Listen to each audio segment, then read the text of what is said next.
Hi hello welcome to Shiva studios. నెలకు 71,000 రూపాయల జీతం, కానీ జనవరి స్పెల్లింగ్ అడిగితే తికమక, మార్చి స్పెల్లింగ్ అడిగితే నీళ్లు నమలడం. ఓ గవర్నమెంట్ స్కూల్లో ఇన్స్పెక్షన్ జరుగుతోంది. అక్కడ క్లాస్ తీసుకుంటున్న ఓ టీచర్ని చిన్న పిల్లలకిచ్చే జనవరి స్పెల్లింగ్ బోర్డు మీద రాయమన్నారు. ఆవిడ గారు ఏం రాశారో తెలుసా? JUNGU.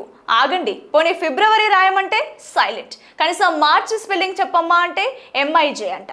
వీళ్ళకు తెలిసిన ఇంగ్లీష్ ఇదే, కానీ మీరు ఎంతవరకు చదువుకున్నారని అడిగితే ఇంటర్ ఫస్ట్ క్లాస్ అని గర్వంగా చెప్తున్నారు. 2007 నుంచి జాబ్ చేస్తున్నారట. బీహార్లోని ఒక ప్రభుత్వ పాఠశాలలో జరిగిన సంఘటన ఇది. విద్యా వ్యవస్థ ఏ స్థాయిలో ఉందో చెప్పడానికి ఈ ఒక్క వీడియో చాలు. అసలు ఇలాంటి వారు టీచర్లుగా ఎలా ఎంపికవుతున్నారు?